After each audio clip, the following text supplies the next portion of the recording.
notification too. Yeah. Okay. Hello, everyone. Welcome back.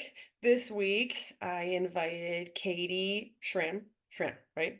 Schramm to come with me to have a guest back on. And I met Katie this past weekend, actually at a clinic. The thing that sparked my interest in potentially talking with Katie was that during the clinic at a lunch break, we were talking to a younger person in the barn, and Katie mentioned going into ranch work and how it could be an outlet for horse people and not just stick with showing.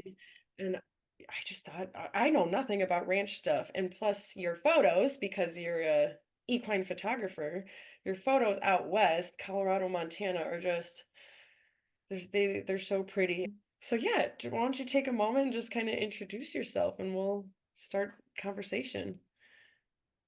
Yeah, no problem. I can talk forever. So I'm Katie. We already did. Right? Yeah, we've already been talking. It's great.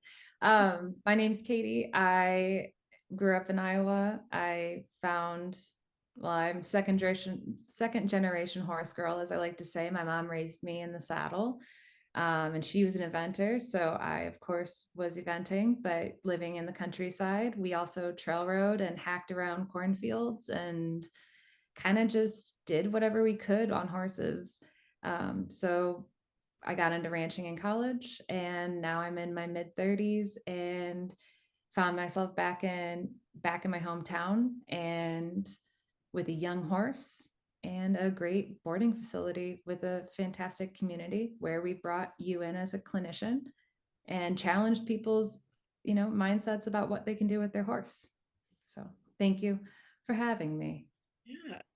So you got into the ranch stuff in college. Was it like a summer job in the beginning?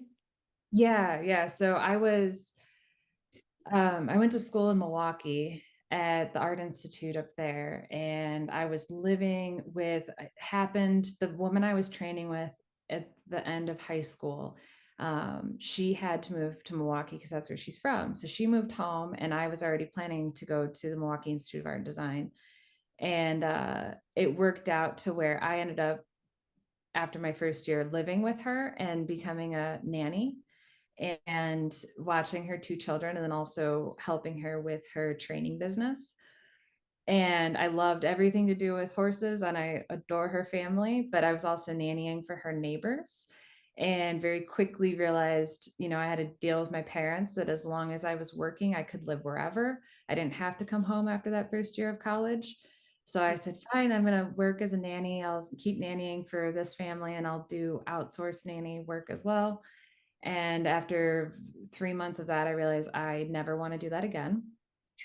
I do not want to take care of other people's kids and be the bad person all the time.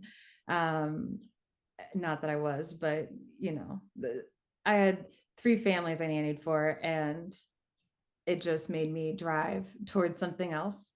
And so my sophomore year, I knew I had the same deal with my parents. I didn't have to go back to Iowa as long as I was working. And I had a friend who brought up the fact that, dude ranching was something that she would like to do at some point, and I had never heard about that at that time. Um, and sure enough, it was pretty late in the game. I think it was spring break when I talked to her. And my parents, of course, were like, so, Katie, what are you going to do this summer if you're not going to nanny? What's your job? And I just threw it out there. I had blindly confidence that I was going to get a job out west. And they were pretty much fine with it as long as it actually happened. And so that night I started applying to, I first off Googled dude ranching, then found out, oh my God, there's an entire like industry that all that people do or go out, they host people and take them on trail rides. I'd never been really to the Rockies. I've never ridden a horse in the mountains.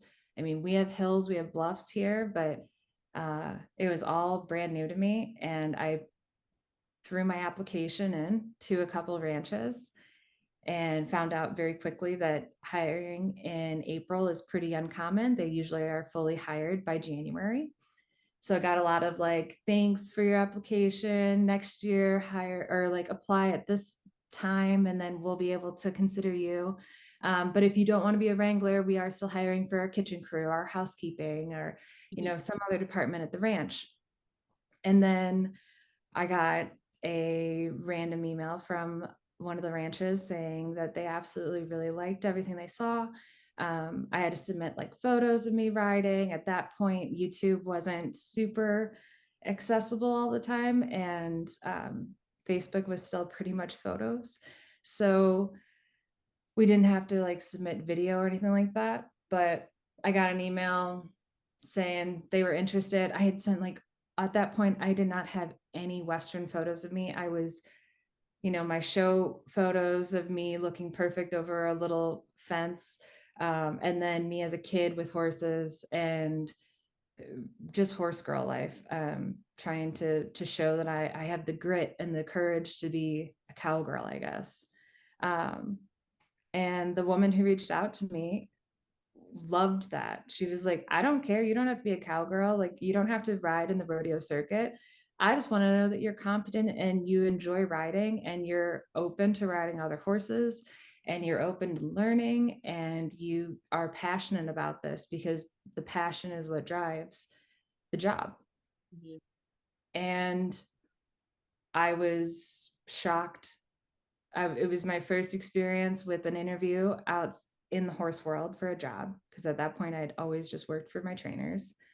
And I was so nervous, and it turned out to be such a easy conversation that was just a lot of experience, a lot of what we were just doing, before this call.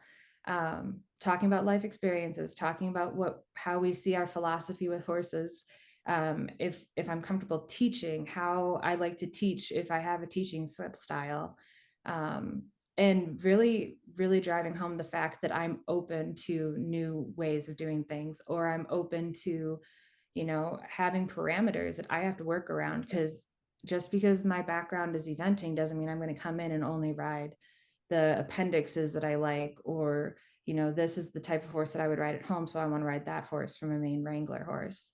Um, it really made she really just implied how important it is to be open.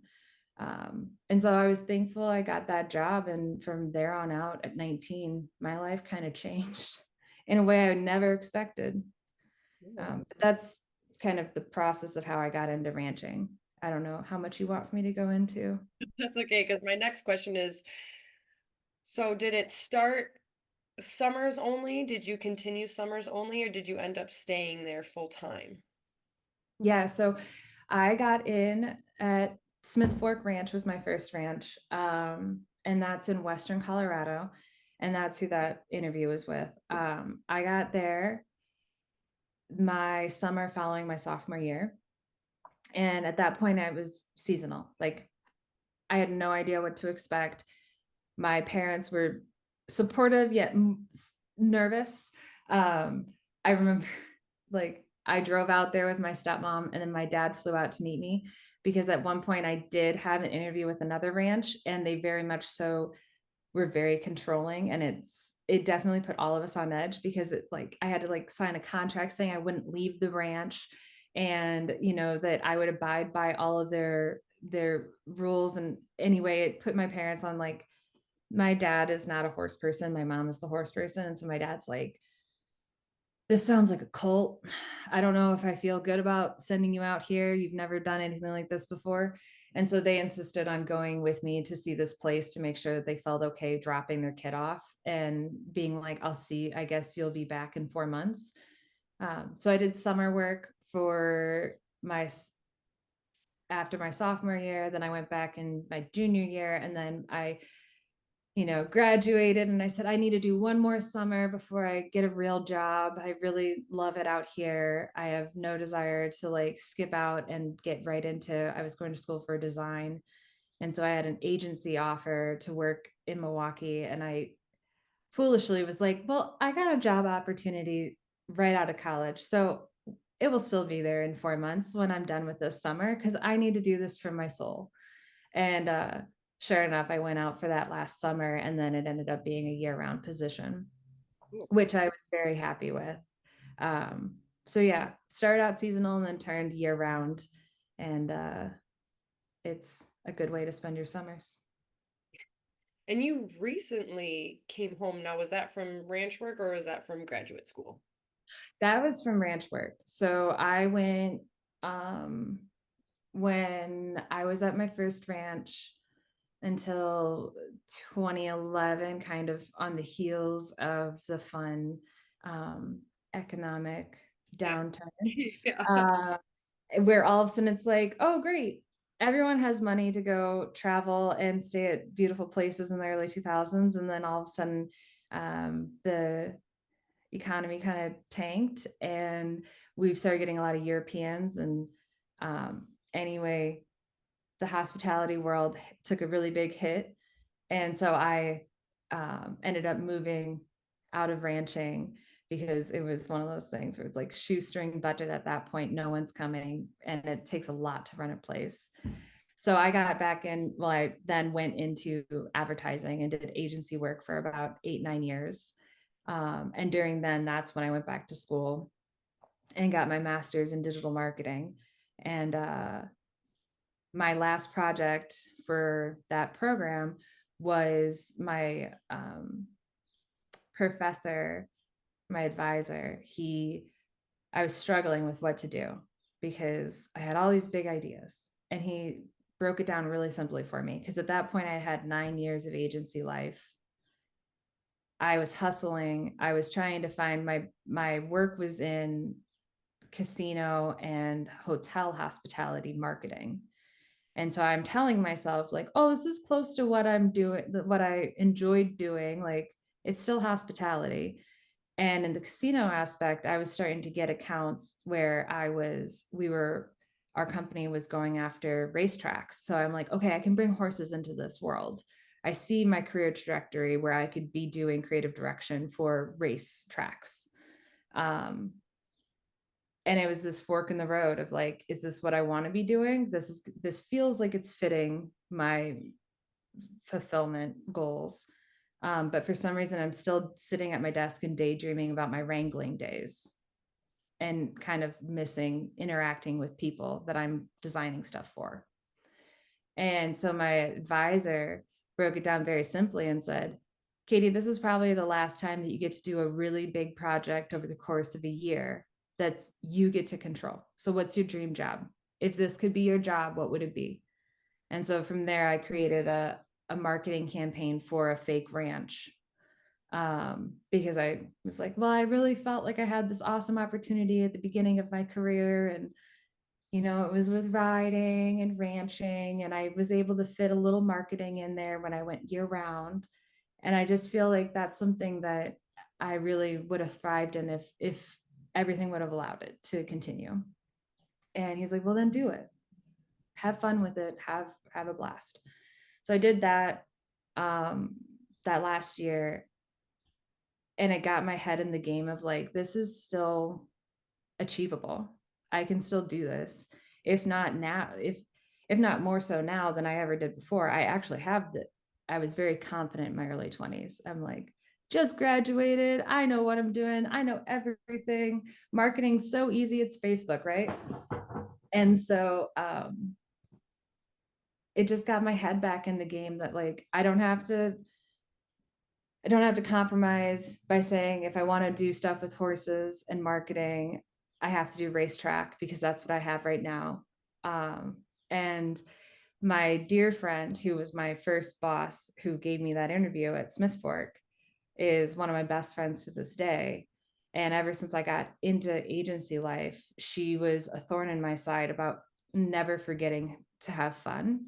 And so she would always have me go out to wherever she was in the world. I mean, I guess in the country, but she was out in Maine working at a barn, caretaking for horses at a rescue, but also show jumping barn. Then she went back to Montana and was caretaking for a smaller ranch. And then she went to a private ranch in Montana. And every time she went places, she always wanted me to come visit her so that she could reignite that spark that she'd seen so many of her wranglers like, okay, I did this for one summer and now I'm going off to have a real job and I'm going off to be a real adult.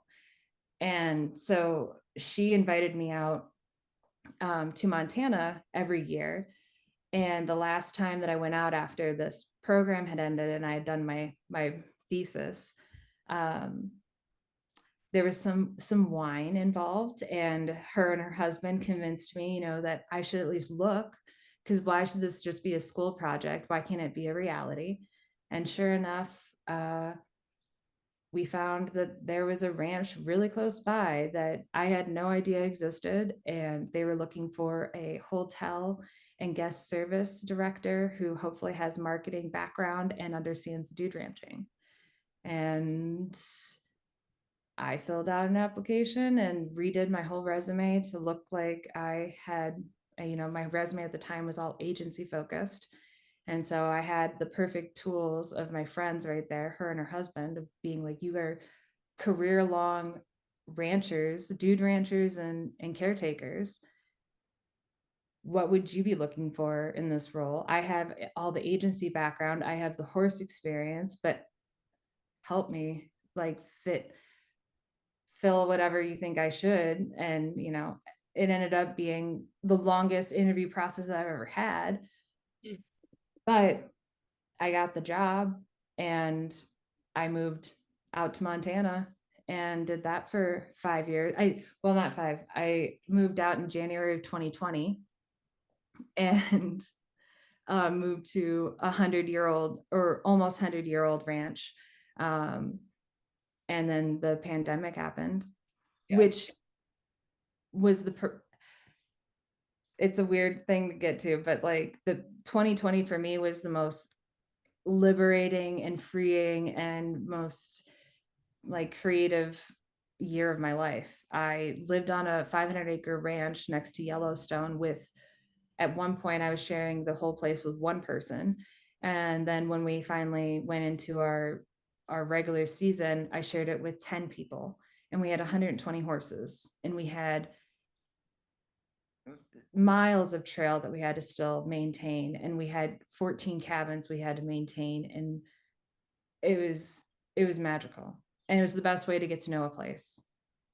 And so that's where I just came from. I was out there from 2020 to this fall, and Wow. now I'm back for family. Cool. That's awesome. And that's so interesting how one little summer gig just got to fill your time. You're 19, don't want to go home, has led and opened a door to, a potential longer chapter or maybe even a lifelong impact. That's really awesome. So both of those jobs you had, did they provide housing for you? And did they allow you to bring any animals? Now I know Storm is your first personal horse, but you had a dog you brought. Would maybe other people be able to bring horses or That's all going to be based on the ranch. Sure. The ranching industry is pretty broad. There are, so I'll say most ranches first year, no. Yeah. Um, First year, no to bringing animals. Almost all ranches provide housing. Okay. It's part of your benefits. Um, I had at my first ranch when I was just a seasonal worker. Lived in a bunkhouse that you would consider like a prefabricated barn garage with 12 other girls with no walls. So it was encouraged that you were one of the first people to arrive in preseason so that you could get the corner at the back of the first or second floor, and you could get the stand-up wardrobe and the dresser so you could create some form of barrier.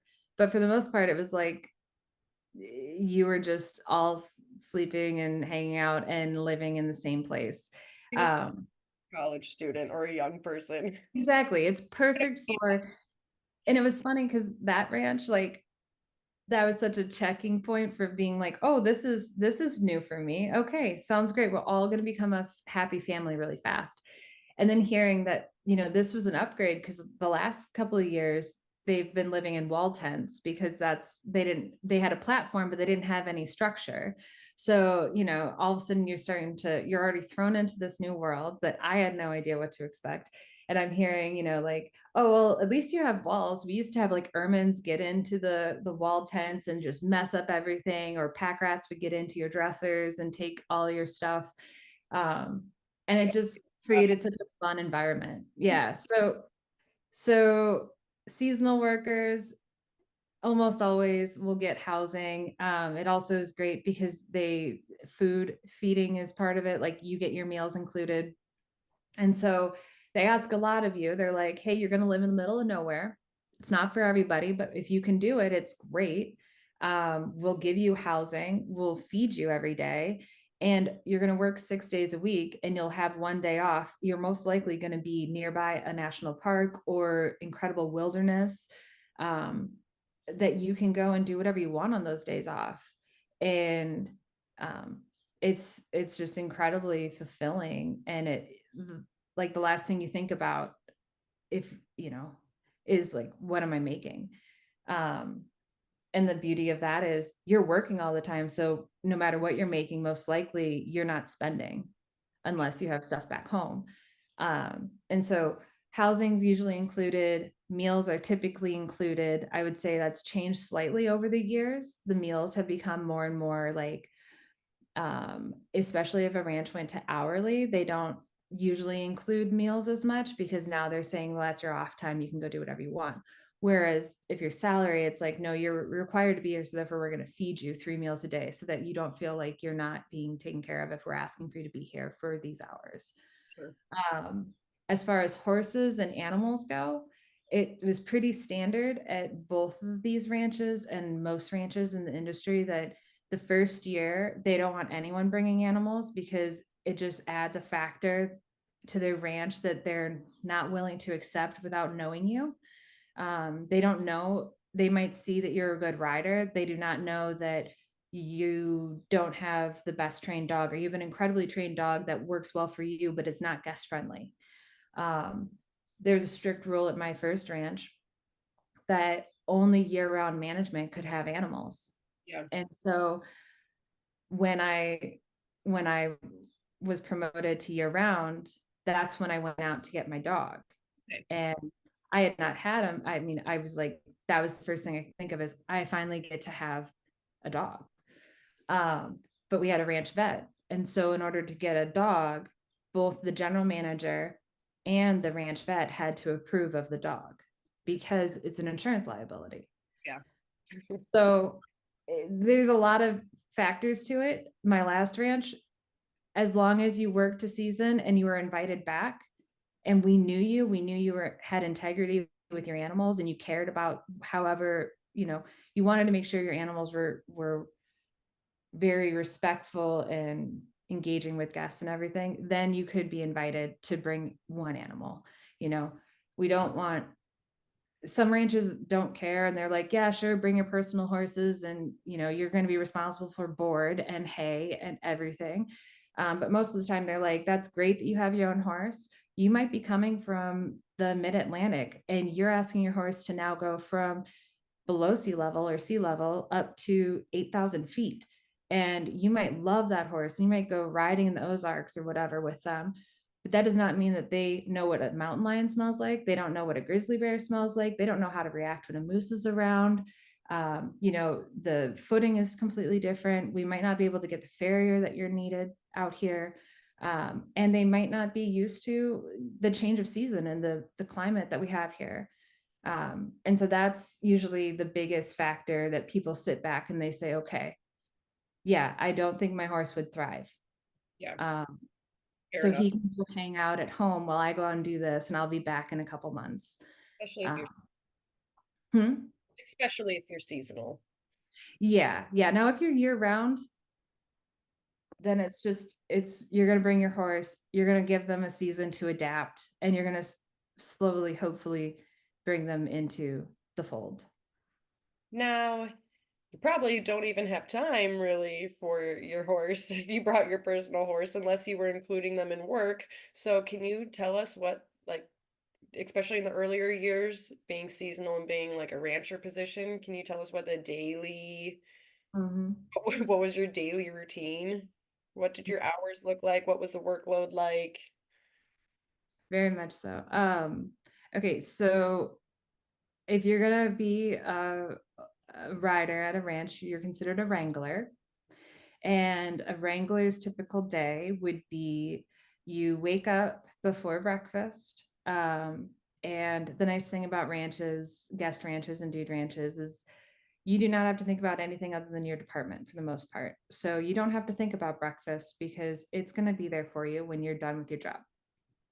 So if you were in charge to get the herd that day, because we'd rotate through, you and your partner, because you'd always go out in pairs, you and your partner would get to the barn, saddle up your Wrangler horses, and go out to find the herd. Now, some ranches are huge. Some ranches have grazing permits where they're going to be in forests, like BLM forests, that you're going to have to go and search for those horses to find them, count them, and then get them pushed down. My first ranch was mostly private acreage that we operated on. We didn't lease too much for pastures. So you were never really looking for more than 20 minutes because you were able to scan the pasture pretty good, maybe go into some of the woods and you'd find your herd. The ranch that I just came from, we had a 500-acre ranch and we leased 5,000 acres of pasture. And those pastures were all in wooded territory that I would say we got really creative with our fencing. If it was a down tree and it was enough to look like a barrier, that was considered a fence. So some of our wranglers at the Montana ranch would go out at 3 in the morning or 3:30 in the morning. They'd be saddling up their horse and leaving. Um, and they'd be going up to top pasture, which took 2 hours just to get to. And when you get up there, all of a sudden it's now the sun's rising and you get to find your herd. And once you find the herd, you put them in the corral, you count them, and hope that all of them are there. And the goal is to get the horses back to the barn by 7:30. Um, so like by breakfast, you may have already put in 4 hours of your day. And um, They let them out. that's what was that? They would let them back out every night. So Every you night. Yep. every God. Yep. And it's such a the ranch I just came from is a very historic ranch, and this is how they've always done it, and it actually is a beautiful thing to see done because those horses are so well trained or they're so conditioned that we had 120 horses. We only could have up to maybe 40 guests, but we had triple the amount of horses so that we didn't have to run our horses every week. Not every week did each horse have to be ridden, but we were able to condition the horses because they all had this wrangle in and wrangle out every day. And you don't do it at high speeds. You want them to have a nice controlled trot. So if you have to get ahead of them and turn them, you can. And it's not a rodeo, go as fast as possible and let's get these horses hot and sweaty to kick them out on good grass and then hope that tomorrow morning you don't have any colics. Um, and so the beauty of most ranches is like the whole day revolves around horses. So the guests don't get to start riding until the horses are ready. If the guest wants to ride at 9 o'clock, sorry, our horses just got in. They need to take an hour to kind of just settle. They're in the corrals now. They're going to pick fights with each other. The old ones need their feed. The horses that, aren't going to be used for the day get sorted out so that they don't get annoyed with the horses going in and out. The mules have to get taken care of a certain way. And then our crew needs to eat. And once our crew's done eating, then they'll go down, they'll saddle up all your horses. So I love that you want to ride at 9 o'clock, but you're actually going to go on at 10 because that's when everything's going to be ready. And guests are usually very aware, like they don't get it until they see it. And they're like, oh my God, that's so much work going into this 2 hour trail ride that we're about to go do.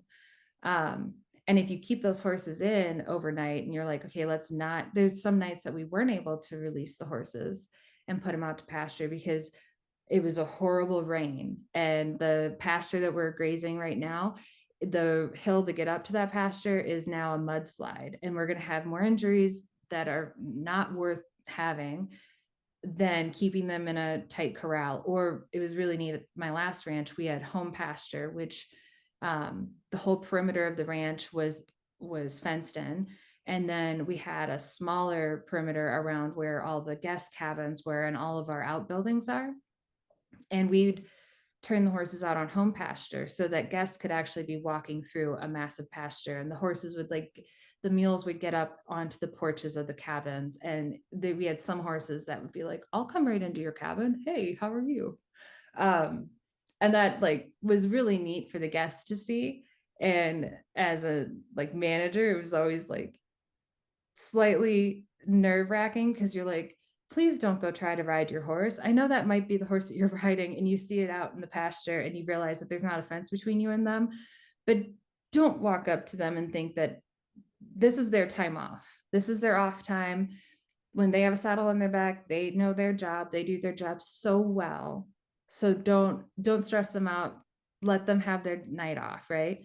And most of the time it clicked. But going back to your question, like wrangling work is a long day, but it's so fulfilling. It's so worth it. You go to bed, the amount of times that I have gone back to my room and just said, "Oh, I'm just going to sit here for a second, or I'm just going to kick my feet up on the bed," and I fell completely asleep.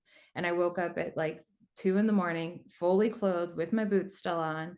But it is the best rest I've had because you're doing stuff you love. You're either wrangling, like I will riding and wrangling horses in a herd is something that I have never felt anywhere else. It is like you don't need coffee. You are wide awake. You have a relationship with your horse where you trust that every step of the way that you're in sync together, and that that horse is not going to go into the I'm running with my friends mode.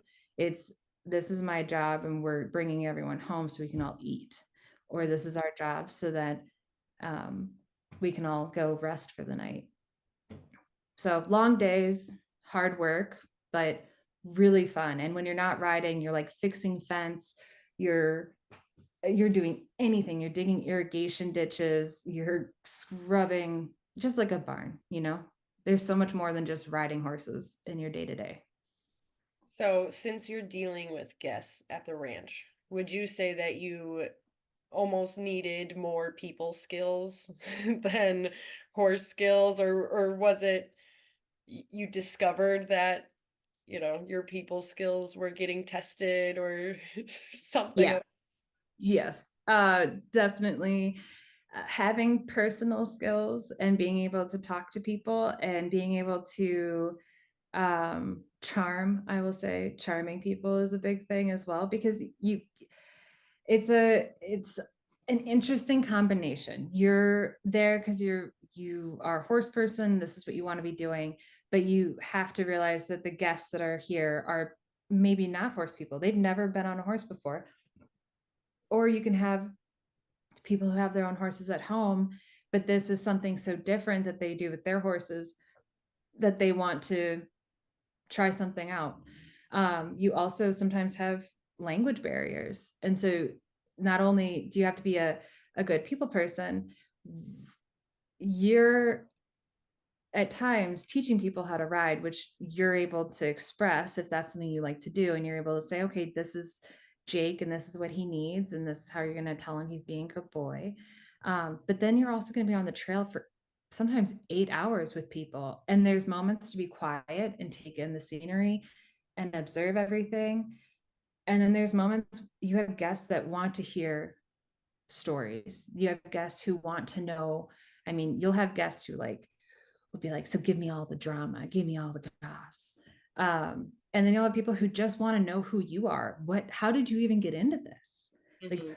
I'd never even heard about a dude ranch until, especially in the last few years, the amount of guests that would come to our Montana ranch and be like, I didn't even know this existed until my husband started watching that Yellowstone show. And now I mean, that's all we want to do. How did you find out about this?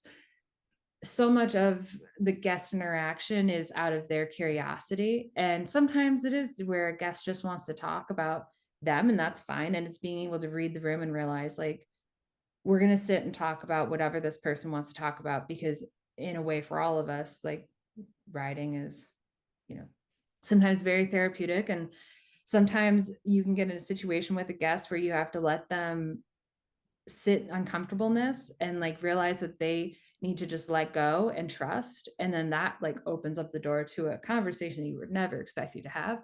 But they're having like these revelations when they're in the back country and they're like, I feel so at peace and at one with myself and my horse. And like, it's so rewarding Yeah, if you allow it. And it's not just like, get on the horse, we're riding here, we're going to go see this, and then we're going to ride home, or we're going to get on the horse and we're going to gallop. Um, yeah, people person skills is very important, and you can make some incredible connections through that. I'm sure. Yeah, that's very interesting because your guests essentially keep the lights on, right? Mhm.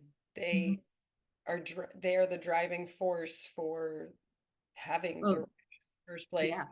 So you're trying to keep them safe, but you're giving them an experience. So you also have customer service skills.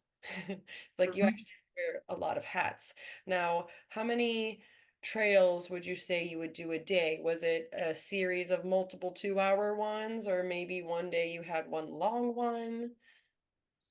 Yeah, so most ranches actually have a pretty structured schedule, um, because most ranches are an entire week long stay. And so it's nice. It keeps a controlled environment. So you're not all of a sudden, you're able to create kind of this progressive build to the week so that so the guests do feel like they accomplished something by the end of the week and they're not just being babysat. Some ranches, my first ranch had an incredible arena that we were able to give lessons in. My last ranch, we'd never had an arena and it's 100 years old. They've never done it. They've always taught on the trail. They feel like, they'll figure it out one way or another. Um, and so you're able to pretty much, oh, I lost my train of thought there for They're they're learning. Trails. Yes. So they have a progressive structured schedule to the week. Most of the time, like Monday. So either guests arrive, I'll just go. Most guests arrive on Sundays. Sunday, no riding whatsoever because people are getting used to. Most of the time, ranches are in the mountains. They get used to altitude. They're all on highs from like, oh my God, we're finally here. And then first thing Monday morning, it's like orientation ride. So if the ranch is a part of the Dude Ranchers Association, then most likely the Wranglers have to go through the Wrangler training program. And the safety program goes over the fact that you have to give an orientation. So first day, no matter what, if you are a FEI world rider, you still have to sit through orientation because that is required on our end for insurance. So you sit with everyone in that first day. You're not going to do anything crazy. You're going to get to know your horse. And it's going to be, we're going to either go down to the arena, ride a little bit, then we'll go on a short trail, or hey, we're going to go on a short trail and we're going to stay close to home. So if anyone's nervous, anyone gets stressed out, anyone freaks out, we're close to home. We can come back and we can assess and evaluate the situation. After that first day, mostly we're able to tell because you also have guests who are signing up for these weeks. They're maybe having conversations with office workers. And then they fill out a form that says, I'm an expert. I know everything, or I know nothing, the spectrum of riders. And so that first ride, we're able to tell like, oh, this person does actually know what they're doing. This person's able to control their horse. Oh, this person's brand new, but they're natural. And make sure that our pairing with the horse is appropriate for the rider. And another reason why it's great having a huge herd and why most ranches have so many horses is so that they can pair their riders to the appropriate horse. So it is a great experience for both. Um, so after that first day, then most of the time you're on trails. There's half day trails and there's all day trails. Half day trails run from 2 hours to 4 hours, and all day trails can run from 6 hours to 10 hours, depending on how advanced you have of riders.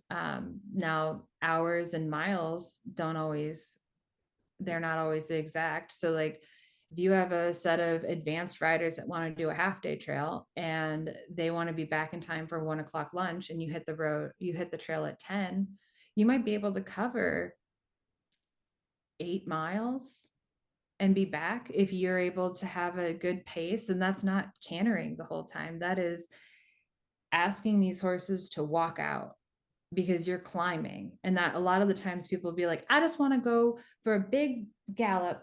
I just want to run in the tops of the mountains. And that kind of idea gets, brought down to reality when they realize on that first day, that first ride, most of the time, it's going to show them like, this is a steep hill. How would you feel if you ran up that hill and then said, no, we're going to keep climbing the mountain, by the way? And that usually like checks everyone's reality to where they're like, I want to work my way up to where we can get on a ride by the end of the week where we're on top of a mountain and I can have a nice like trot or a really nice canter. Do you think we can do that? Um, and so uh, there's such a variety. Most of the time, you're going to be on a horse for at least 6 hours a day, if that's 2 half-day trail rides or if that's one full day trail ride. And that's not including your wrangling hours.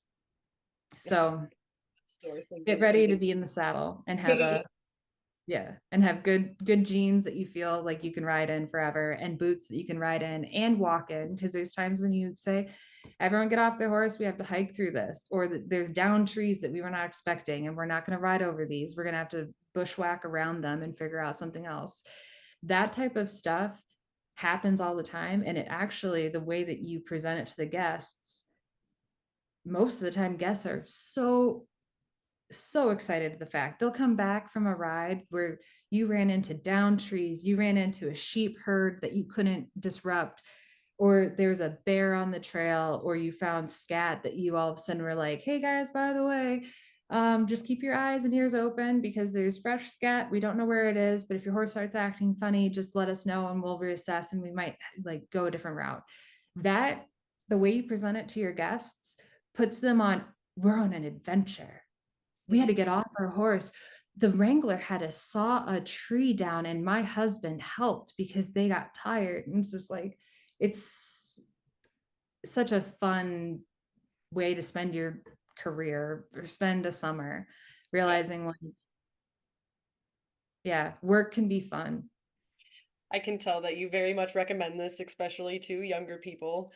Um, Hey, I worked with lifelong Wranglers. My first ranch, at some point, we had two older Wranglers who were so astonished that they were hired, and they were some of the best horse people I've been around, and they were in their 60s.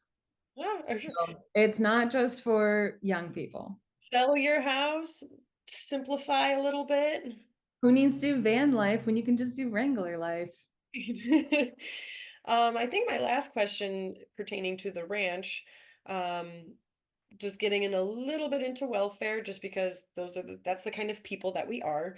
Um, like my question, especially I'm low key planning a trip with a friend, and we're just shooting the ideas of like riding on a trip, like doing a safari thing in Africa, which historically for me, if I get away from horses, it's a vacation. So generally, I don't want to touch a horse, but this is a new passion for her. So I'm like, this could be fun. However, my big concern is what's it like there? Like, I won't support a business where I don't think that the horses are being treated well, taken care of well, they're not Mhm. overworking. And you were saying that you have 40 people at a ranch, you have 120 horses. So maybe they're working hard one week and then they have like the rest of the month off. I don't know.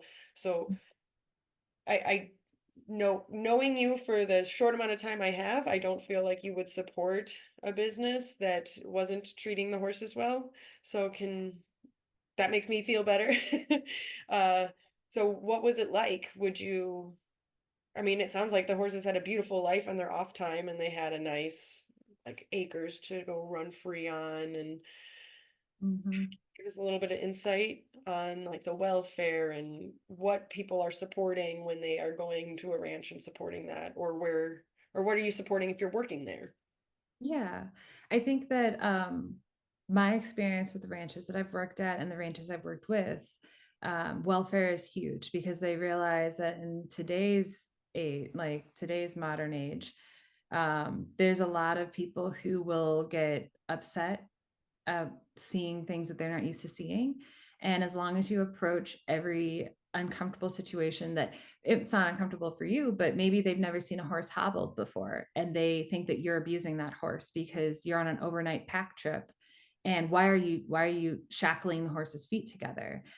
Every moment like that, in my perspective and the places I've worked, is an educational moment to say, okay, this is why we do it.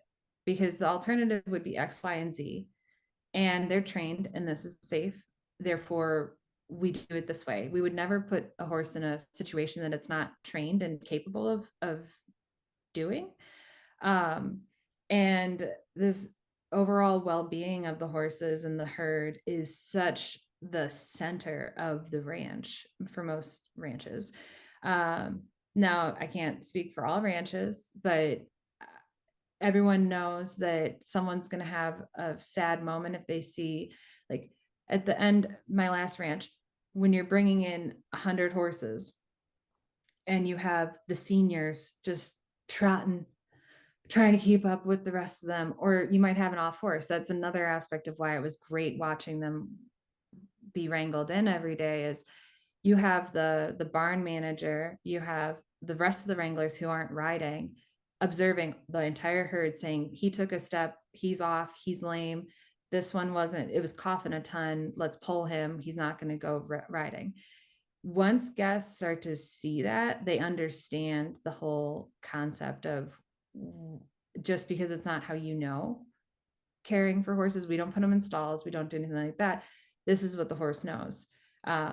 Yes, they work for the entire summer, but then they have the rest of the year off. A huge thing at my Montana ranch was we didn't use trailers. I mean, we used trailers if we were hauling into Yellowstone to do a trail ride, but when we took them to our winter pasture, we drove them on horseback. And so that's a 32-mile trek that we would do starting at 8 a.m. and hope to get to the winter pasture. And it was 2 mountain passes. And some people would look at that as like, oh my God, you're making these horses do that. And it's like, that's their trigger, knowing that, oh, we're in a herd, we're doing this, and now we're done. And now we got to just be horses for 9 months. Yeah, Um, quite the and reward. yeah, it's a huge reward. And I would say, as like someone who equine tourism or agritourism, there's definitely things to look at, because at my last ranch, I wasn't a wrangler. I was in the office. I was the one who was vetting all of our guests, because a huge part of it is you don't say yes to everybody. Just because they want to come to the ranch, you have to ask, why do you want to come to the ranch? What are your hopes and dreams of your stay here, so that we can ensure that we are the right ranch for you. If you're telling me that all you want to do is go fast and run and go crazy with your horse, that's not going to be our ranch, because we're in mountain country. And if you want to go on a hunting trip, well, that's also not our ranch, because we're next to Yellowstone and we don't do hunting. But there's an incredible organization and association called the Dude Ranchers Association. And the Dude Ranchers Association keeps all of us kind of on the same page, where we have a wide spectrum between, you have your historic or mom pop dude ranches, all the way up to your high-end luxury guest ranches that I would consider more like a ranch resort. And the Dude Ranch Association is the big umbrella that oversees all of these places, because they have each state has their own chapter. And so I was on the Montana DRA board, and it's fascinating because every ranch that's a part of this association has to be inspected every couple years. And there's two big meetings each year, before the season, at the end of the season. And we all kind of, we don't like monitor or like police each other, but each of these meetings we have opportunities to learn and ask questions and see how it's working for other people as an industry, to see if did everyone else's hay come in weird this year, like like we didn't get a great cutting, has anyone gone elsewhere, has anyone gotten better pricing.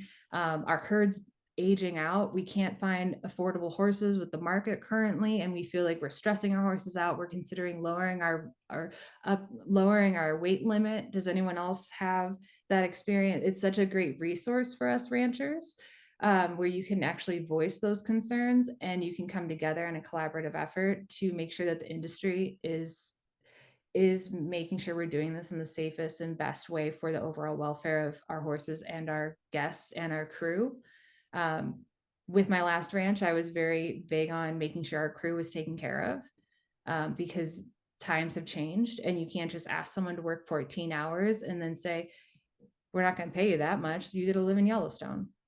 Yeah. Um, it's like, or my last ranch, my first ranch, Wi-Fi and cell service wasn't really that big of a thing in the early 2000s. And so you weren't expecting to be able to talk to your parents every single night or your boyfriend back home, and things have changed. The world has changed, and therefore my last ranch, it was a huge part. It took 2 years to get it was a beautiful thing to like promote to our guests and say, hey, you don't get to, we have no cell service and the Wi-Fi is only at the office where we do paperwork. But that was great for our guests who are here for a week, but for our crew it was shocking. And all of a sudden you're saying you can no longer be connected to your people. This is now your community. And it's like where it can teeter into feeling cult territory of like, this is everything. The ranch is everything. Well, what do you need to call home for? But anyway, big picture, overall health of the horses and the herd. And I think when you're looking for places to visit, because my good friends who are all Wranglers, we actually go now overseas and we go on treks, because we never thought that we'd want to be the guest in a situation.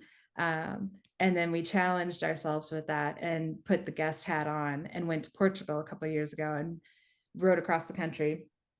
And it was so much fun because we came into it being like, we're four American Wranglers who are from all different backgrounds, and we're used to being the one who constantly doing the trail check, making sure everyone's still with us, no one's lagging behind to gallop up behind us.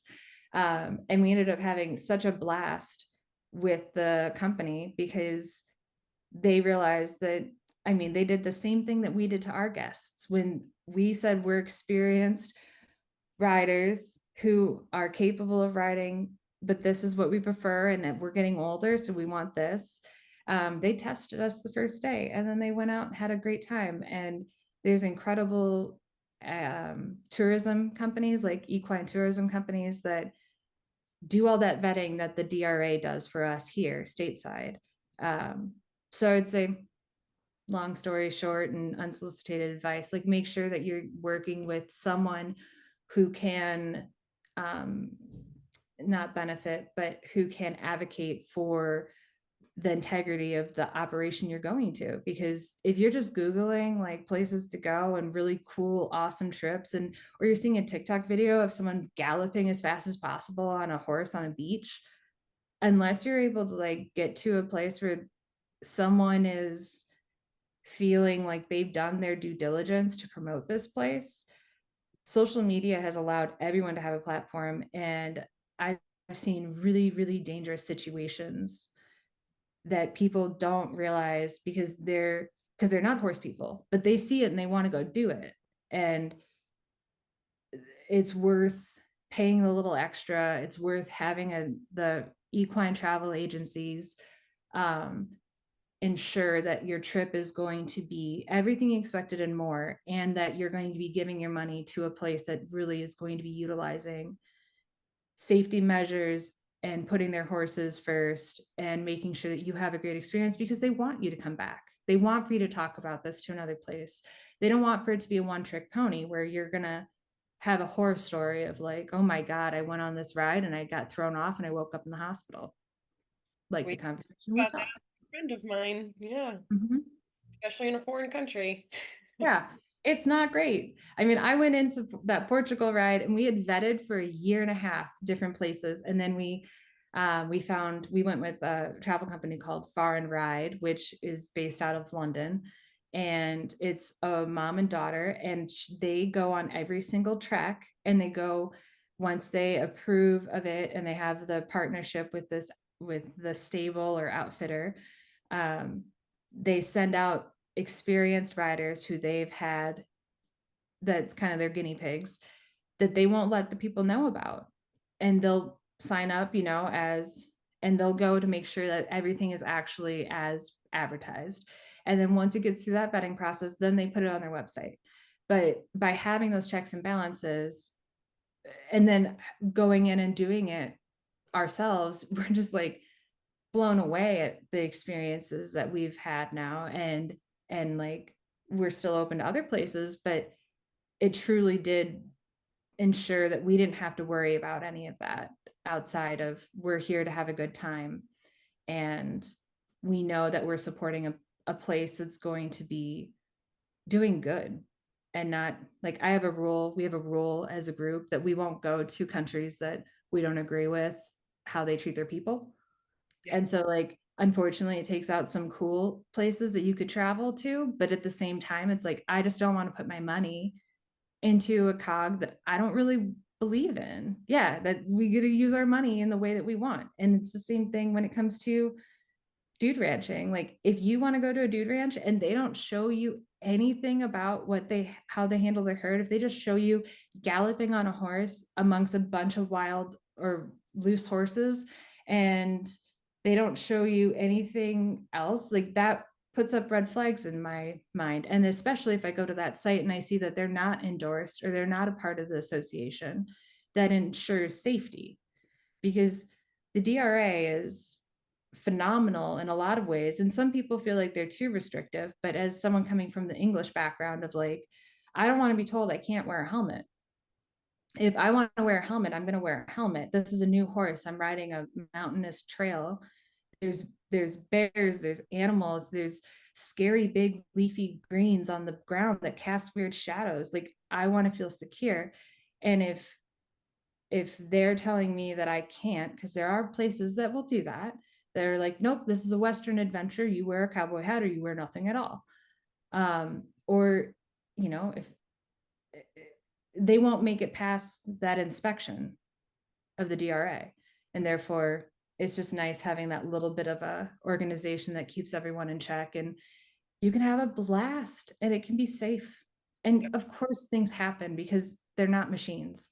But you know that they're going to be trained that in the event, like when I went to Portugal, I made sure I had helivac insurance for another country so that if I did get hurt in a random remote countryside of Portugal, I still had a way to get me to a hospital. And in the States, I'm a lot more familiar with the insurance that most places have to have in order to operate. And I know that if I'm going through a approved ranch or a ranch, they don't all have to be a part of the DRA, but if they're not showcasing that they take safety first and they are very aware of what can happen in the backcountry and how things can go bad quickly, it's not something you ever want to have your guests think about. But you want to make sure that you're training your people, training your staff, and not scared to say, like, we have emergency protocols in place if we have to get a helivac, if we have to, like, our people know how to, you know share coordinates so that we can get a clearing somewhere in the worst possible scenario. That hopefully, I mean, in my 8 years of dude ranching, I've never had to do an ambulance ride out of any of my guests. My guests have never gotten hurt to that point of needing an ambulance or a helicopter. Um, and that's just it freak accidents can happen. It's just making sure that you're prepared and that you're not thinking that it will never happen. Yeah. You probably have a good track record because of your habits and your safety checklists. Like, as long as I've been teaching trick riding, knock on wood, have not had to call insurance companies, but that's because I'm strict on my safety checks and my habits and doing X, Y, and Z before we get on the horse. If you've ridden with me at a trick riding clinic, you guys know that I make you roll on the mat, learn how to fall first because it's gonna happen. And yeah, accidents happen, but lots of things can be preventable. Thank you. That was a very educational answer. Like I didn't know there was an association, and that's like super great Oh to yeah, and if you want to get into dude ranching, highly recommend checking out the DRA. It's Dude Ranchers Association. .org, and they have a whole career. Like right now, it would be close to the time that the people who are frantically trying to fill, and it's never a bad thing. I was hiring manager at my last ranch. Like people hire all the way through May because sometimes they get commitments in January and then all of a sudden something comes up and the person has an opportunity and they're like, sorry, I can't make it. So then a Wrangler position opens up.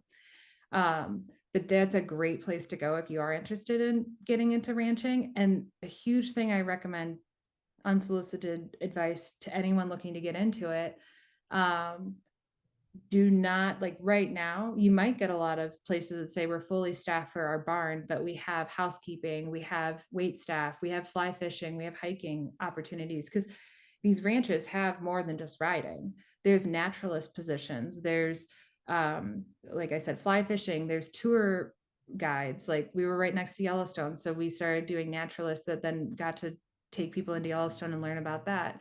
um, Housekeeping, wait staff, kitchen staff, maintenance crew, all of those positions. If you don't get in right away as a wrangler, do not get discouraged, because once again, just going back to, you can't just bring your horse if you get the wrangler position, most likely, most places, but you get to prove your integrity and your worth and that you're a good person to invest in and have back.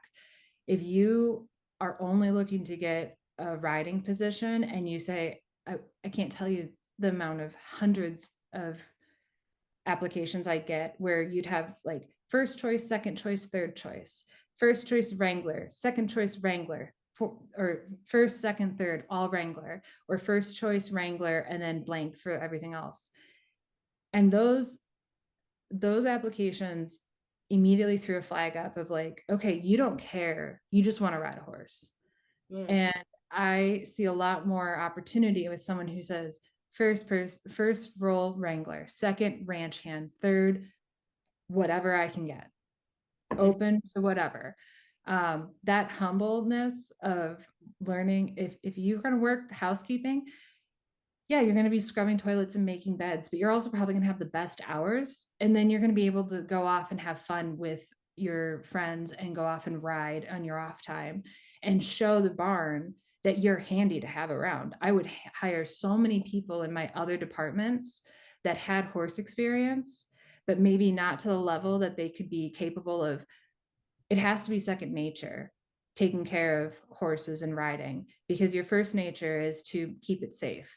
And the second nature, like, I don't want you thinking about handling your horse, because you're most likely going to be riding half the ride with your back turned, talking to the person behind you. And you have to know that you're riding with your legs and you're asking that horse to move forward. And you're not sitting there with both hands on the reins trying to get them to stop eating grass.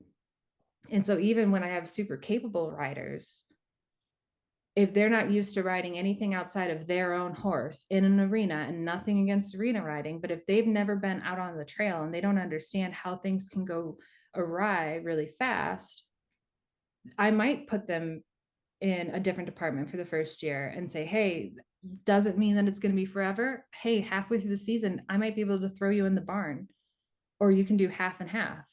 But having an open mind, massive. And also realizing like each year you can progress, just like the week progresses for the guests. Like you can work your way up to being the right hand of the barn or the barn manager. And it just takes like many hats. You realize that it's not just about riding horses all day long. It's you're if you can wear many hats and you have no problem doing whatever gets thrown at you, you're going to be such an asset to a ranch, and they will take care of you in every way that they possibly can. And it goes a long way. That sounds like the circus. I tell the girls that came with me is like performing is, and then the theater that I worked at the beginning of my career, and then at the end, I was there last winter. Performing is like 10% of the job. Mhm.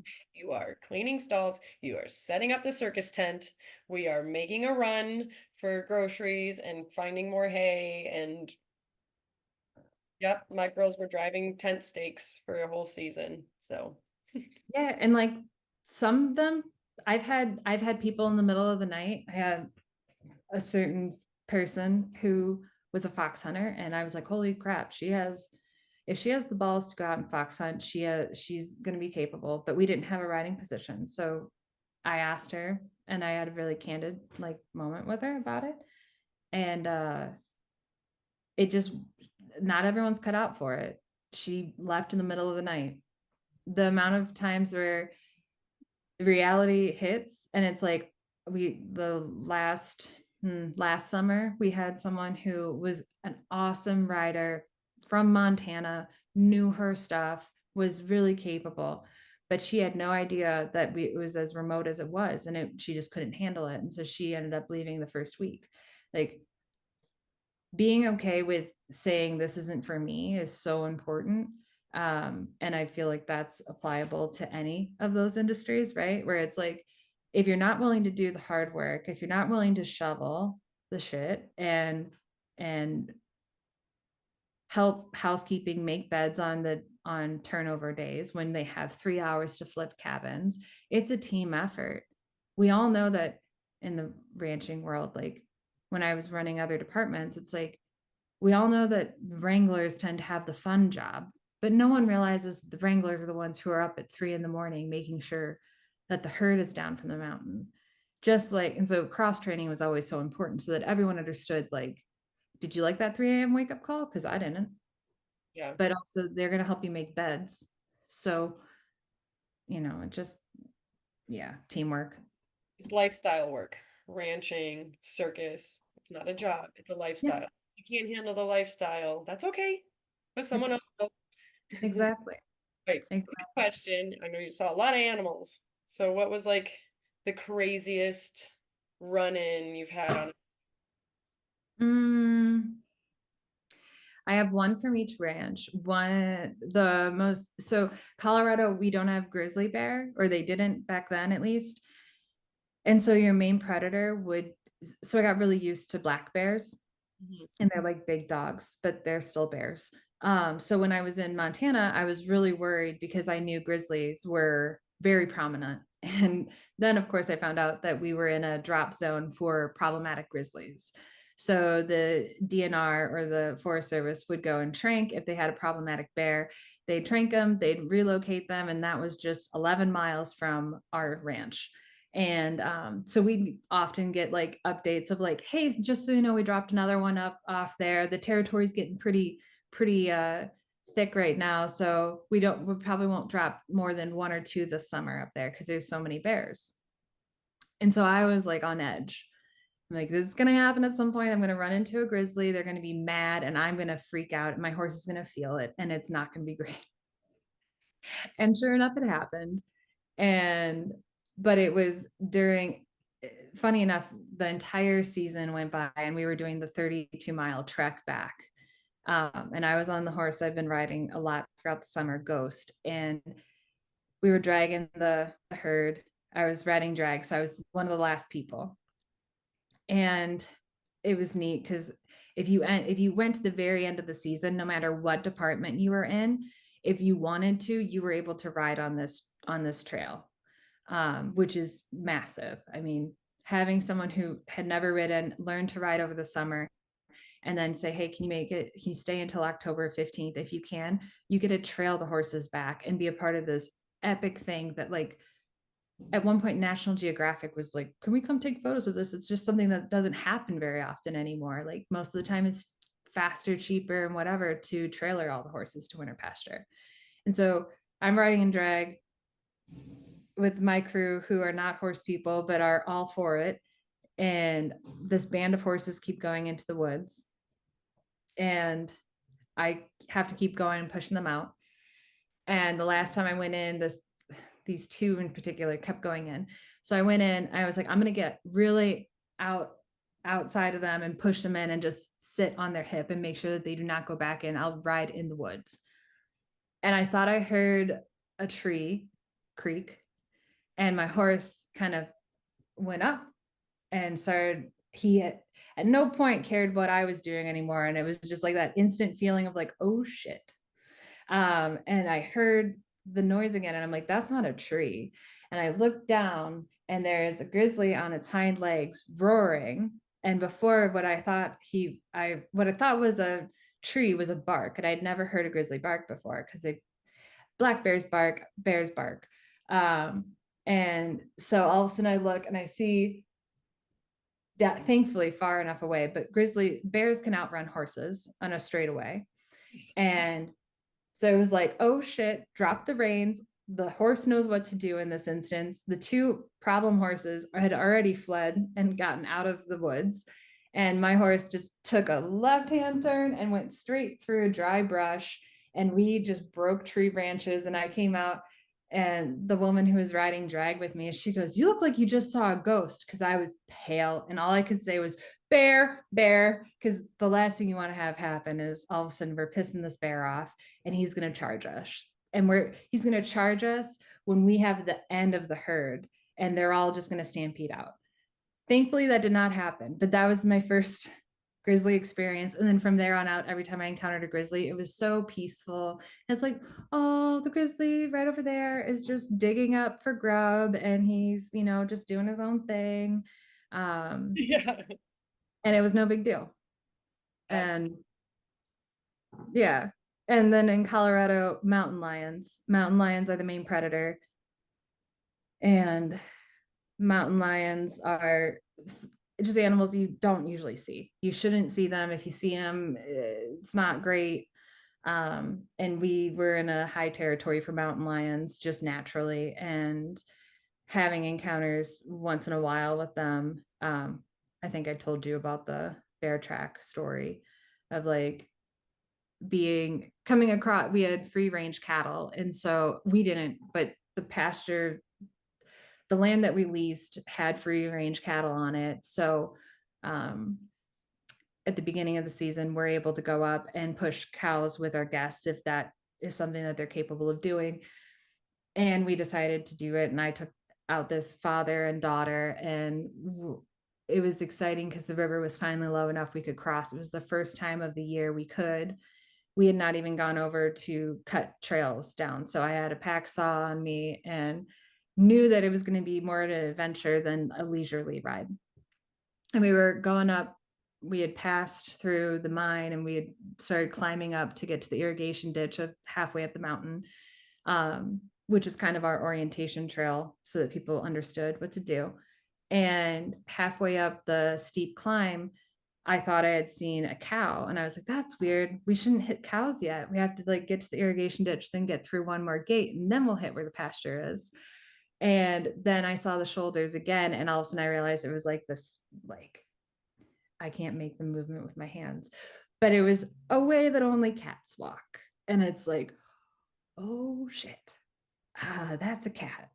And I'm ahead, and thankfully it's a really, really narrow trail. So the people behind me, I knew, did not see it. And once again, it's like in that state of mind, you're like, you don't just blurt out, "Oh my God, there's a cat." You're like, I have a 12-year-old girl behind me, and I have a dad who doesn't know what he's doing, but the 12-year-old girl loves to ride, and the dad wants to go and be a cowboy. How are you gonna deal with that when you know there's a predator very close by? And so telling the dad, I'm like, "Oh, I hit brush. I can't get through. Like, Dad, can you turn around? It's going to be a tight turn, but can you lead us down the mountain? Are you capable of doing that?" "Oh, yeah, of course I can." "Okay, great. We're going down." And I'm just watching behind my back, and I see this cat. It ended up being a young adolescent male, and he just was following us the whole way down. And it's just like, keep your calm, keep your calm. Everything's great. You're doing fantastic. We're going to trot. It's a little bit of a downhill, but we're going to trot. Sound good? Okay, let's go. You're going to sit back. We're going to sit back, give them their head, really give them their head. You're doing it. Fantastic. Then we hit the river, and it's like, all right, we're going to get through the river. Because, going into the river, I did the whole, this is how we're going to cross the river. And now it's like, all right, great. You remember how to do that? We're going to get through the river and try not to raise any alarms. And we get across the river. Thankfully, that was really close to the ranch. You just had to do a short climb up to a meadow, and you also hear a scream. And cat screams sound like a woman in distress.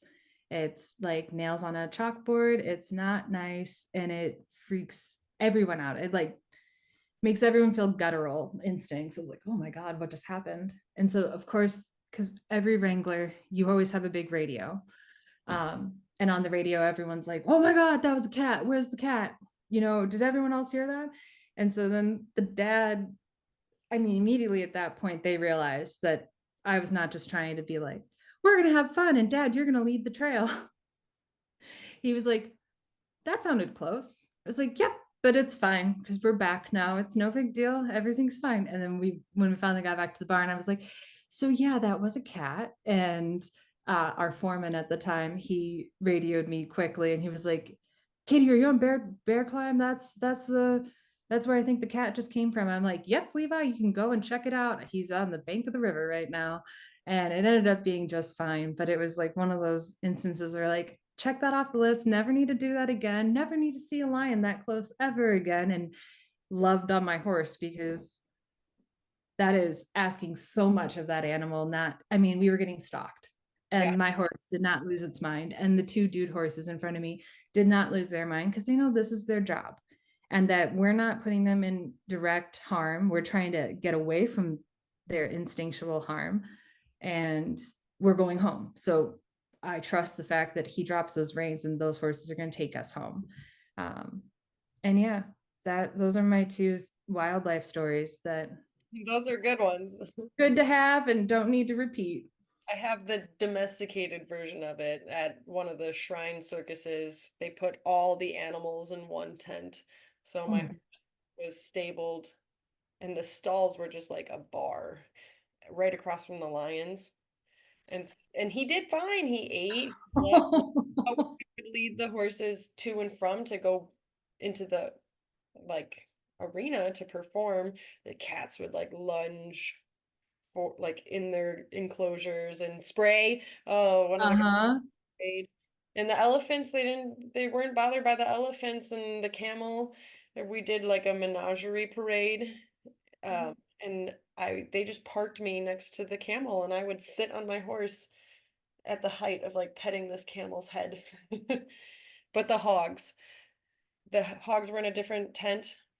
Horses, I've seen it on different sources. Horses and hogs, they are terrified. There's something in like the evolutionary. s- I, I, Well, I I need my resources before I start explaining this, but it makes sense though. I mean, yeah, hearing of wild hogs in the South and like gorings, I've heard more because my first ranch had hunting. It was a hunting ranch in the fall. And so we'd get a lot of people from all over who would talk about their hunting stories. And I'm not a hunter, but being year round, like you became an outfitter. And so I just pack in and out kills and we mainly just did elk. But hearing people talk about the wild hogs in the South and how they hunt them and how like they will kill your dogs. They will, I mean, they are ruthless and they are smart. And so I does no. not surprise me that they are something with horses and hogs that do not mix. So people at little boarding stables with little piggies, their horses are terrified of the pigs. Like my horse is far more terrified, doesn't even have to see them, just smells them of the pigs than the lions and the camels and the elephants and yeah, Isn't it's that a baboon. We did a show with a baboon. Yeah. See, and like my growing up at the horse camp we used to go to, the photographer would always bring a llama or an alpaca, one of the two. And our horses were like, what is that thing? And Yeah. even like, hikers will have llamas, and our herd will just lose their minds if a llama goes by. So I can't imagine throwing them in a tent with all of these critters and then being like, and you're calm, you're fine, everything's fine. You So much and then stimulation that it's like it's too much and they just almost focus on what they need to because it's too much. Oh, yeah, but that's a good story, the bear and the lion. Um, all right, I'm gonna sum this up by talking about your photography business, just because you'll be able to maybe say hi to some people soon at Midwest Horse Fair. Good luck to you. I did it last year. I will not be there this year. But so you are called the framed equestrian, right? Or the yes. Yep. okay, framed equestrian. Check out our website. Um, I know you said you prefer shooting horses, but your photos of you out west are so cute and so darling. Like it, I find it difficult to believe you don't like the humans as much because you're so good at it. But you offer photography services for people. So if you want a portrait, you want a photo shoot, you do senior photos, right? You, Yes. So I've always done photography. And in the last few years, the framed equestrian kind of came out of I really love taking photos of horses. I really love taking photos of I like candid photos of people. I think I got burnt out on trying to do the photography thing and be everything. And I think that's just in general, less is more. Do what you like to do, and you'll love doing what you do. And so like I shifted out of trying to do weddings and anything like that because I just didn't care. I'm like, I'm not invested in this. I love horses. I love people and their horses and their relationships. And so starting to shoot more, ever since I picked up a camera, I was shooting horses. But like this weekend, like getting those moments between the horse and rider when it's not that I don't like taking pictures of people. I do. It's just when I know. people are so concerned about, do I look right? Is this the right angle? Do I look thin? Do I have a chin? Oh no, I don't like this. Instead, when you bring the horse into the equation, you're like, we're going to shoot the horse first. And you're going to see that this horse does not care. And then I'm going to have you go in and just interact with your horse. I might not even shoot. And then when I finally pick up the camera and start shooting, they don't realize I'm there. And that's when you get the moments that you're like, these are beautiful moments versus like, of course, you're always going to want like, this is my horse. This is my horse and I. You Those know, moments are framed up great. this horse. What was that? You just posed and you were framing your horse behind you. A little You said, peanut. "That's my horse," and you held him up perfectly. Um, and so that's where there's so many equestrian photographers these days, which is great. I love that the market's getting big and it's everyone has accessibility. I feel like in the past you were either having to go to like the main show areas of the country to really get high-end photographers, or you're like, okay, so you're a really good photographer, you know nothing about horses but you can take a picture of me and my horse. um, and it's lovely because now you can kind of get your niche market in the horse world, where I love doing styled shoots that are really curated. And then I also love just doing, I'm going to sit in the corner and I'm going to have a good lens on that I'm going to capture moments. And I hope you don't even think I'm here, but I'll give direction if needed. All the way to like, I'll do sale shots and like confirmation shots and stuff. But um, yeah, what really fulfills and brings me happiness is like catching just authentic moments and showcasing kind of the specialness. And I think it's hard because you're not able to pick up a camera and instantly know a person, just like you're not going to be able to go to a barn and instantly know all 10 people in your clinic that you're about to do 2 days with. But over the course of some time, you pick up on these nuances of like, oh, this is your relationship with your horse and this is what you like to do with your horse. And instead of getting nervous and having clients be like, well, I have my best clothes on. It's like, I want you to come in your barn clothes and get dirty with your horse and groom your horse and love on your horse. And I'm going to sit and observe, and I might take a couple candid shots. But then by the end of an hour and a half of you playing with your horse, then we'll start doing stuff, versus like show up, shoot, and then Photoshop and edit and make things look great on the back end. Because if you don't get it right in the camera, then you're not going to get it right in the post. That was the impressive part about you taking photos this past weekend is because it was indoors in an indoor arena. So that's dark, that's dusty. There's no mountains in the background to look at. And then especially Sunday, we were cold. So Mm. I changed from my nice clean hat and my clean jacket to my Carhartt suit. So to get photos in that sense. It's real. I mean, that's the biggest thing. I feel like having the advertising background, Yeah. especially since I've worked with so many equine businesses between ranching and boarding and trainers and breech companies. Like, yeah, we can do a product shoot. We can get exactly what you want. Or we can invest more time, not worry so much about being perfect and get real. And not that you can't get real results with a really curated shoot, that you have a very defined objective. Um, but I think showcasing, like, who cares if you're in Carhartt overalls? It was cold and it was damp. It was, and like, it makes it even better. It shows that you have, like, it doesn't bother you being cold and teaching and capturing, like the boys playing with their horses and you see their breath and you're like, oh my God, it is cold. Um, Versus, like, I don't know. I just sit, especially at that barn. I just give Steph photos all the time because it's like, well, here are your lesson girls just killing it, not realizing I'm there, just taking, or her kids are adorable. Her boys and Remy. I don't Yeah. know where I'm going with all of that. But yeah, no, thank you. Yeah.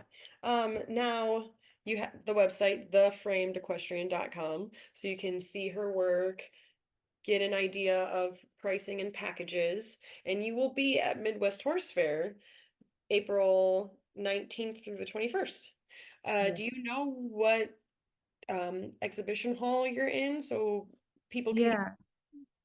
Yeah, I'm going to be in the main exhibition hall. I should have my booth number up and ready. I bet I have it right here in my. usually people get a list with the Oh ticket? yeah. Yeah, I'll be in the main exhibit hall. And yeah, I'm just going to be hanging out, hopefully talking shop with people. I have my old trainer from Milwaukee who's going to come help me and just hang out with me. And she's a painter. And hopefully, I'm hoping to bring like my paints and my easel and stuff so that we can do stuff if we're bored. Um, and I just clearly, I like talking horses and having good conversations with a bunch of people from the horse world. I do that And a lot at the fair. It's yeah, like will always be like a steady flow of like a visitor. So surprisingly, at least for me, for my experience there, like it actually goes by pretty quickly because you just have like a steady influx of people wanting to chat, which is nice. I look forward to that. I'm a people person, so I'm like, looking at it as I can try to put a ton of stuff on social media and try to get in front of the right people, which I should be doing and I try to do. But at the same time, I like to sit back and make connections with people and chat and see, because there are, just like ranches, there's different ranches for different people. There's different photographers for different people. A lot of the times, the people that I thrive with are the people who are uncomfortable in front of the camera. And so by having someone stop by and talk and like hear them talk about their horse and how much they love their horse or how their horse is new to them or this is what we've been doing, learning all of that, if it does turn into doing a shoot with them, like having that backstory is so much more valuable, and seeing their cadence when they're talking about their horse brings so much more to the equation when all of a sudden we have the camera out and your horse is either having a great day or a bad day or a fine day, and you might be having a great day, a bad day, or you can't control whatever you're having, right? But it's like having that backstory and understanding, like, that we're just here to have fun and hopefully take some great shots, and if not, we can always come back and do it again. And yeah, I just look forward to talking to a bunch of horse people. Yep. The expo's in Madison, Wisconsin. You're based in Dubuque, Iowa. So if people are interested in your services, do you travel around the Midwest? I do, yeah. I like to say Midwest, I don't even know what I'm, Midwest based and adventure bound. I think that's what I'm saying now. Since I in the fall was out west. And so I do like to travel. I like to road trip a lot. And I'm usually out in Montana every couple months, at least right now on a quarterly basis. I'll go out and shoot old clients. And then around here, I like to, I mean, I'm in Dubuque, Iowa, but I'm right on the Mississippi. So Illinois and Wisconsin are just across the river from me. And because I'm coming from Montana, like 6 hour drive is nothing. And I really like exploring. Further. Yeah. Yeah, yeah. Like this summer, I have some shows lined up that I'll be shooting as official photographer for, but that I'm hoping to get in the nooks and crannies of the Midwest and like go up to Michigan and see what's going on up there and go down to Missouri and really anywhere. I have connections in North Carolina that I would love to get to, but I'm open. And I think when it comes to pricing, you mentioned like go on my website, like coming from the horse world, I realize that we're all, I don't know, I don't want to say penny pinching, but like our horses are definitely our investments. So when you say like pricing and investment, I always like to let people know that I work with budgets. I understand that not everyone can drop a ton of money on a photo shoot to look pretty with their horse or to have a nice legacy shot of their horse. So I always like to make sure that people realize that's where the conversation in person comes in instead of just looking at a pretty picture online or just looking at a website and being like, wow, that's out of my price range. I have no problem working with people in that, especially if it's like, hey, I'll come to you. We can work out a deal. Can you help me get some other business while I'm up there? Um, and wheel and deal, it's the name of the game. And yeah. Very similar to what I used to do with my clinics. I mean, now I'm Midwest based, but now that I'm not traveling with my horses, like if there's an affordable flight, like there's no limit to where I won't go.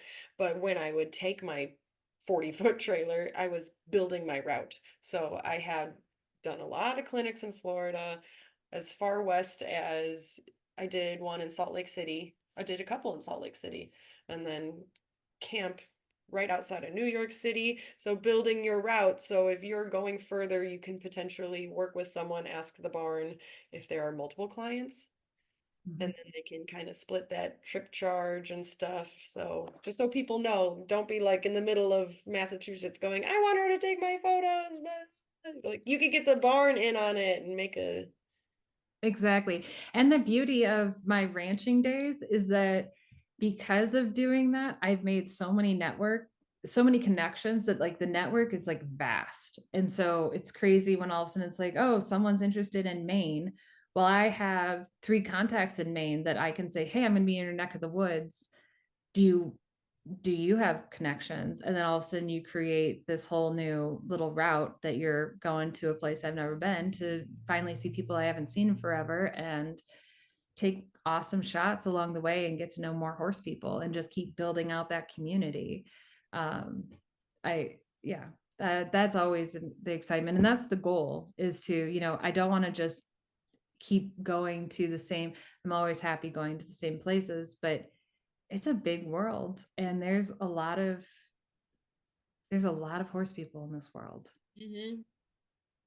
Yeah. And yeah. Great. Well, thank you so much. It was great talking to you. I think there's a lot of valuable information, fun information. I hope in the future someone emails me and then I can send the message to you that they listened to this and then got a dude ranch job. And so if that happens, I will let you know. Yes. And one last thing on dude ranching, as far as me like promoting it all the time. A place that people can go to look for ranch jobs outside of just the DRA would be coolworks.com. You were going to say that. Yeah, because Seen that it's one. how I found my job. It's how I found my first ranch.